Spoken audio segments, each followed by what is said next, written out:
নতুন ঋণ ইস্যুতে সচিবালয়ে অর্থ উপদেষ্টা ডক্টর সালেহউদ্দিন আহমেদের সঙ্গে বৈঠক করেছেন আন্তর্জাতিক মুদ্রা তহবিল IMF এর প্রতিনিধি দল। বৈঠকের বিস্তারিত জানাতে যোগ দিচ্ছেন রিপোর্টার মহির মারুফ। সরাসরি যাচ্ছে তার কাছে।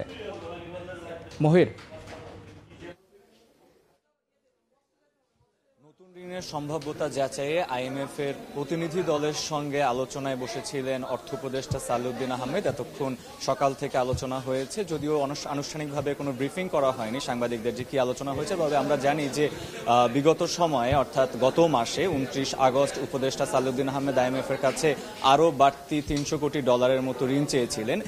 বর্তমানে IMF হচ্ছে বাংলাদেশকে $470 কোটি মতো ঋণ প্রস্তাব অনুমোদন করেছে, যার 3টি কিস্তিতে মধ্যে বাংলাদেশ পেয়েছে এবং 2026 সালের ভিতরে 7 কিস্তিতে পুরো টাকা পরিশোধ হয়ে যাওয়ার মতো কথা রয়েছে। তবে নতুন যে সরকার এসেছে তারা বিশ্বব্যাংক, ADB থেকে শুরু করে IMF এর কাছে নতুন টাকা পাওয়ার জন্য অ্যাপ্রোচ করেছে এবং সেখানে IMF এর কাছ থেকে আরও বাড়তি $300 কোটি সেটি পাওয়ার জন্য আলোচনা হয়েছে। সাধারণত IMF যে সকল জিনিসের উপর ভিত্তি করে ঋণ দেয় সেটি যদি আমরা একটু দেখি যে আর্থিক একটা বড় সংস্কার আসলে IMF দাবি করে ঋণের শর্ত হিসাবে, সেটি রাজস্বের অটোমেশন, ব্যাংক খাতের সংস্কার বা হচ্ছে বাজেট কেন্দ্রিক চিন্তাভাবনা, ভর্তুকি কেন্দ্রিক চিন্তাভাবনা। এই ঘটনাগুলো নিয়ে মূলত আসলে আলোচনা হয় IMF এর ঋণ পাওয়ার ক্ষেত্রে এবং সেটি নিয়ে আলোচনা হয়েছে বলে ধারণা করা হচ্ছে।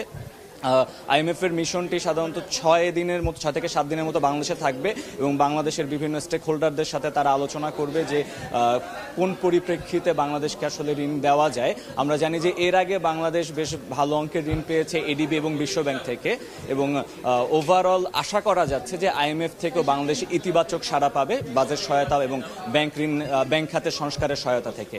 অর্থ মন্ত্রণালয় থেকে এখন পর্যন্ত এটাই ছিল আমার কাছে সর্বশেষ খবরাখবর। IMF এর ঋণ প্রসঙ্গে জানতে সরাসরি যুক্ত ছিলাম সচিবালয়।